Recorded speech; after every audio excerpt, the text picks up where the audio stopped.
Update po muna tayo dito kay Bagyong Basyang na sa ganap na 2 AM po ngayong araw ay naging low pressure area na nga lamang dahil sa interaksyon nga dito sa mga land masses sa may Visayas at Mindanao. Nagkaroon nga po ng 5 landfall itong si Bagyong Basyang. Una po nung Thursday, 11:50 PM sa may Bayaba, Surigao del Sur. Pangalawa kahapon, 11 AM naman dito sa may Hagna, Bohol. Pangatlo naman dito sa may Dawis, Bohol, kahapon ng 4 PM at kagabi din dito po sa may Alcoy, Cebu ng 7:50 PM at last landfall point naman po nito ay kagabi din 9 PM naman dito sa may Ayungon, Negros Oriental. At dahil nga po sa interaction nito dito sa mga kalupaan ng Visayas at Mindanao ay nasira nga po yung istruktura nitong si Bagyong Basyang kaya low pressure area na lamang po ito ngayong araw.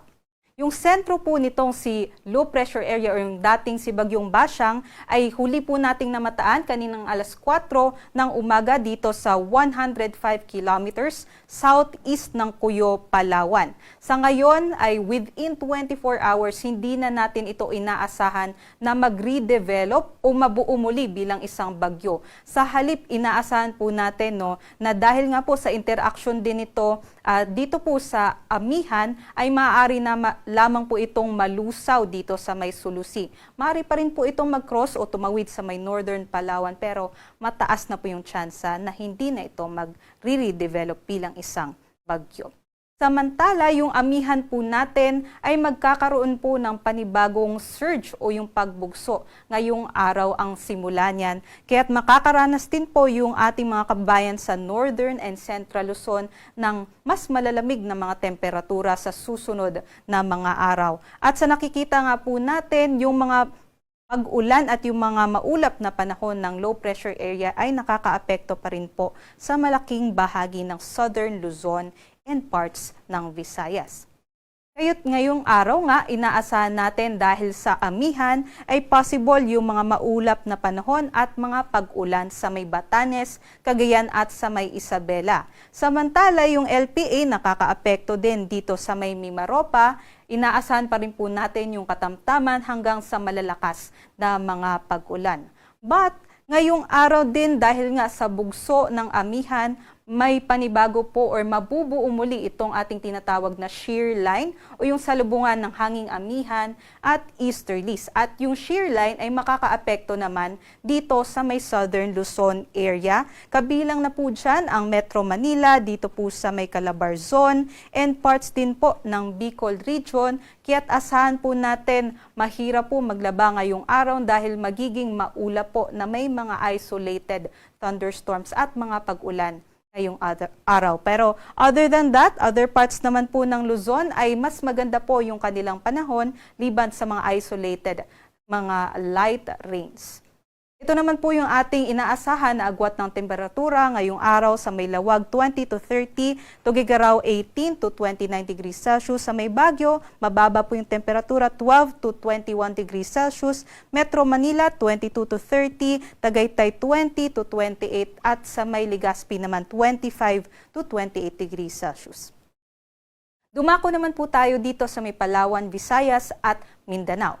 Dito po sa may Palawan, Western Visayas at Negros Island Region, ngayong araw apektado pa rin po tayo ng LPA at maaari pa rin po tayong makaranas ng mga pag-ulan at mga thunderstorms. Kaya't doble ingat pa rin po sa ating mga kababayan dyan dahil nga po matagal-tagal na din po tayo inuulan dahil dito kay Bagyong Basyang.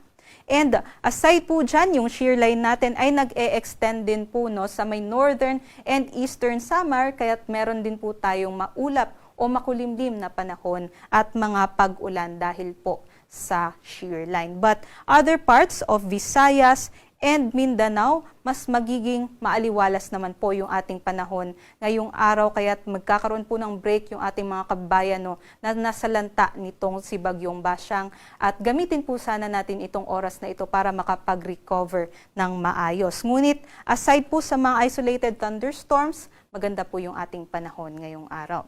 Mas mainit nga dito sa may Mindanao, so possible po sa may Zamboanga, 25 to 33 degrees Celsius na po yung ating agwat ng temperatura. And dito po sa may Cebu, Tacloban, Cagayan de Oro, and sa may Davao, possible po between 24 to 32 degrees Celsius ang ating agwat ng temperatura. Mas mababa naman po yung ating temperatura dito po sa may Kalayaan Islands na aabot po 25 to 29, 23 to 30 naman po sa may Puerto Princesa, and sa may Iloilo, 25 to 30 degrees Celsius.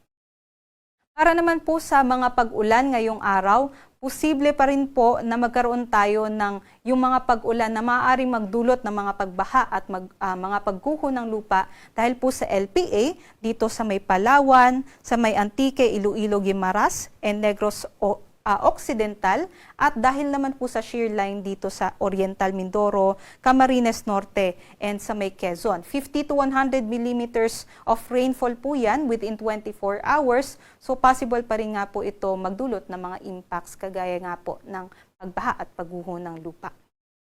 And para po sa ating mga sea conditions, wala naman na po tayong nakataas na gale warning.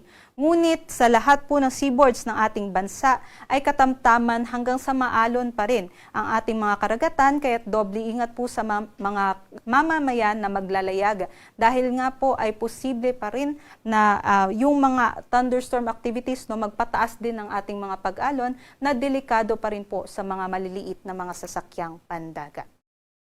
At para sa next few days or the next 4 days naman po, inaasahan natin bukas, Sunday, magpapatuloy po ang epekto ng shear line dito po sa may southern Luzon area and also sa may eastern sections ng Visayas. So possible nga po yung mga pag-ulan, magpapatuloy po yan bukas. And magpe-persist din po yung ating amihan. So patuloy nga po itong bubugso at maaari din po makaranas ng mga pag-ulan at mga maulap na panahon ang Northern Luzon.